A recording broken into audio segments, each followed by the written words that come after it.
Alright, this is the second video in my three-part series refuting or going over my arguments against Alex O'Connor's "This is why I don't believe in God."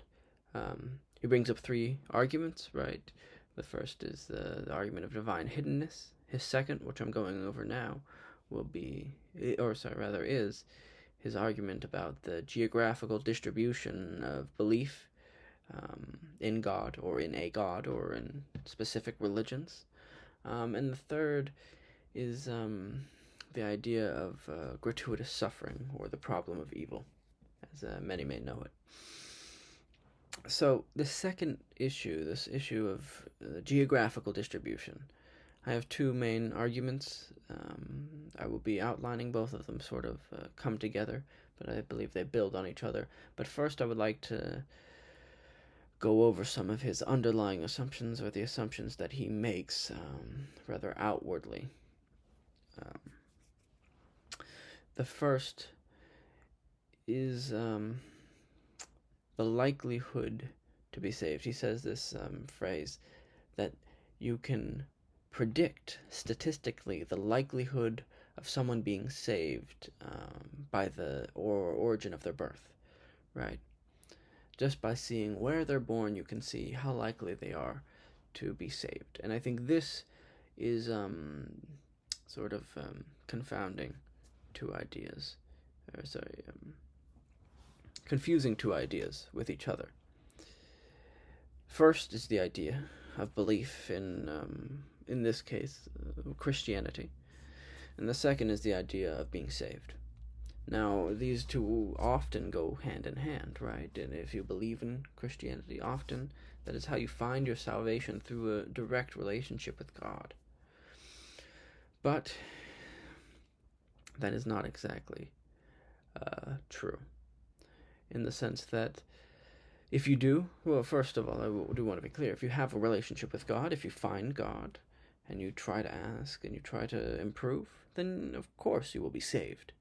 And I think that's often what we find. I think often those who would on a survey say that they believe in God are not truly asking for God's guidance, are not truly calling for his help, and as such don't truly have a relationship with God. They are simply brought up in a world in which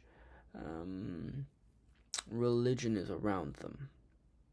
And so their religious belief is more a product of peer pressure and social forces, rather than a true relationship with God. The second sort of part of this is that it's sort of this idea that it seems like he's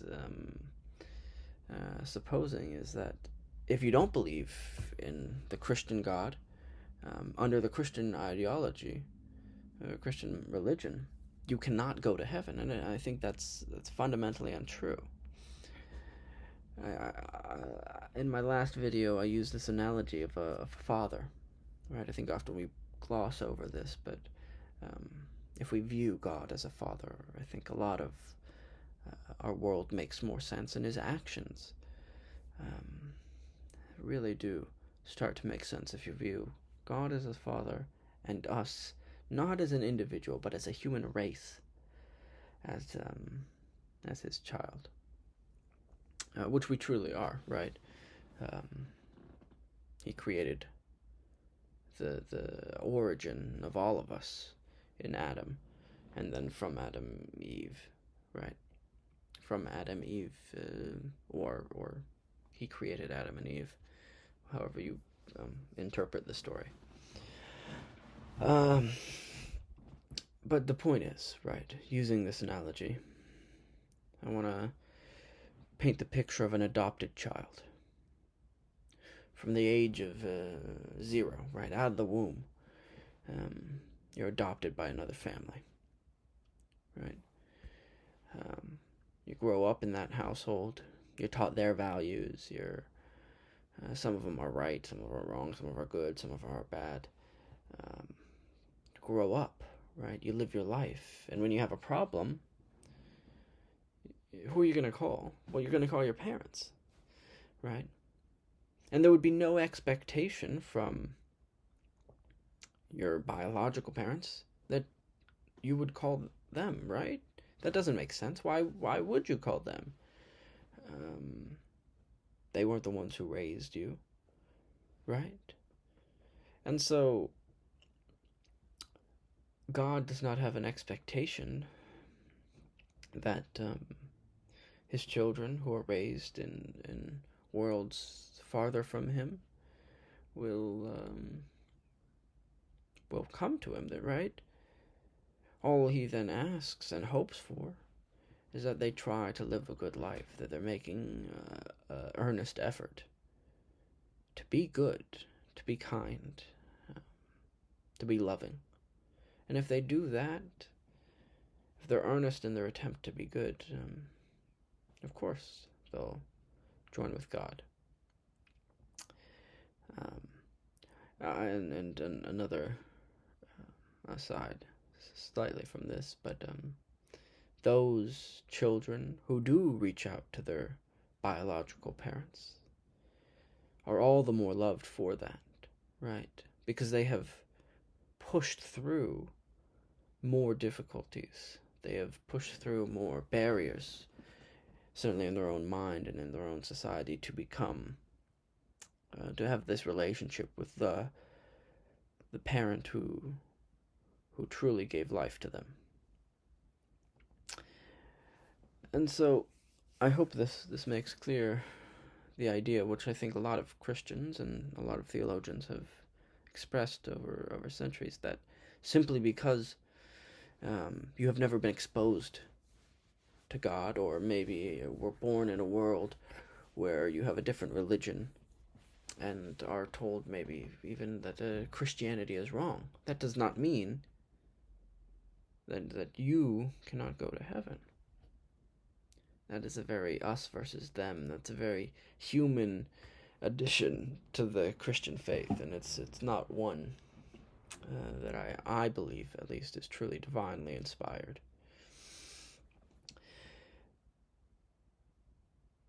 So the next sort of argument point I want to make on this topic is about at the end of his sort of expression of this idea. He says simply, would theism, would religious belief, would or in this case I think we're arguing about, or I am making an assertion about the Christian faith. Would a Christian belief better explain this distribution, or would a naturalistic or atheistic belief better explain this distribution? And I think this goes to maybe a counterpoint I am trying to make here, which is, I don't believe truly that naturalism or that atheistic belief truly does explain the prevalence of religion throughout history. I don't believe it adequately does. Even from the ancient Mesopotamians, right? They had a religion. They believed in gods, right? Why do you think people would feel that? I mean, there's certainly an argument that it helps people to understand things, helps people to feel some sort of control, or helps them hope to affect different things, right?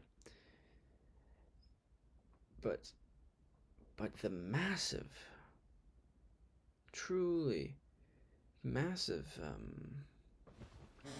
explosion, or it seems almost inextricable link between humanity and religion in every society, even the Thailand, which he brought up as an argument, as they are 95% non-theistic, but they're Buddhist, right?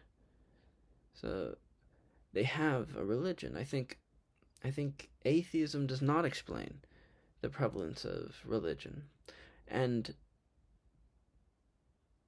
it does not explain why at times where there was not as prevalent religiosity, um, people yearned and attempted to find other meaning, right? It seems almost, as I said before, inextricably linked, humanity and religion, right?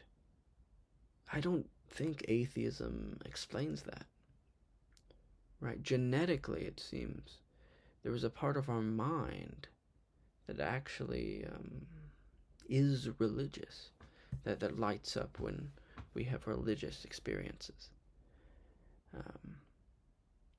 Right? It seems it's within us. Now you may say that's why so many people believe in God, but I mean you can't track, or we didn't even know the existence of this part of our mind till very recently. So to say that would be a conjecture at best. I feel this argument that he's making is by far the least has the least efficacy of all three he makes.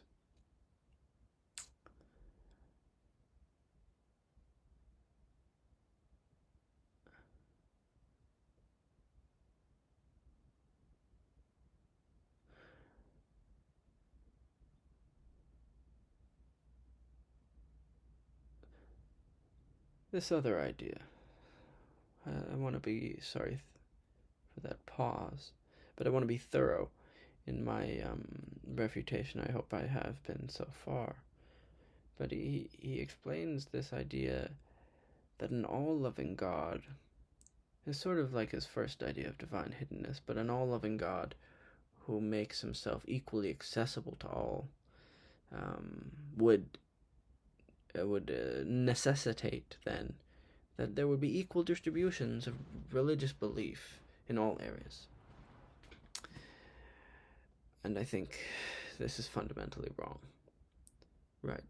There may be more a misinterpretation or a misunderstanding of what an all-loving God is, and an all-loving God who is always accessible to all. It simply means that if you were ever to call out to God for help, he would hear you. That he would always hear you, and he would always hear your pain, your sorrow. That he always sees, he always understands what is happening. But it is only when you ask for help that he can ever help you, right?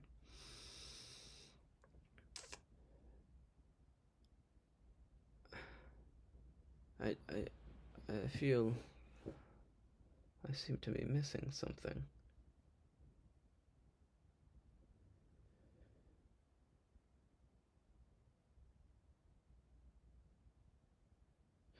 Yeah, this last point I'm going to make. Seems he is under this impression, which I believe is a product of our modern society, modern, very individualistic society, that every man is an island, right? That we are wholly independent from the world we're brought up in. Like, it seems as if he thinks or is making the assertion, sort of underlying this argument, that basically nothing around you affects you, that we are clean slates. Now, that may be true the second we are born. Yet from that moment on, from our first images, the first view we have of the world, we are being shaped by it.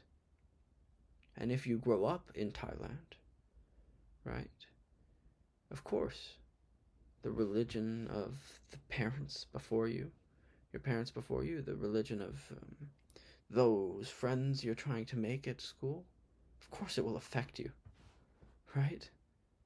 No, I think his argument seems almost ignorant or certainly not ignorant. I don't believe that he doesn't understand or doesn't know, but it seems to be not incorporating these ideas of psychology, right? And I think there is certainly a reconciling of this idea of God and psychology and science, as I said in my last video. And I believe they do coexist and they both make sense at the same time, right? God can be all loving and always ready to receive any cries for help. Yet we can also be shaped by our environment. We can also be victims or be affected by peer pressure, right? That's why we have this distribution, right? That's why children, you're right, you can predict children's future careers or future financial success by the financial success of the parents, right? The largest indicator of a child going to college is their parents having gone to college. See how this seems this argument he's making is missing that idea. I don't feel it's a terrible argument. I feel it's a very intuitive argument. It makes sense, right?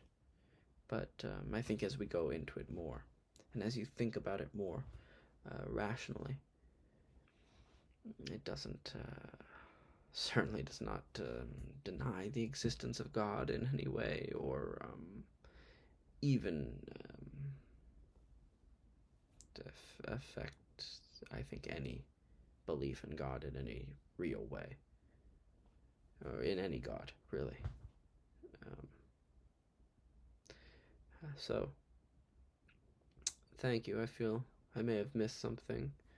I'm sure I have. If that's true, so be it. I'll try to amend that in the future. And thank you.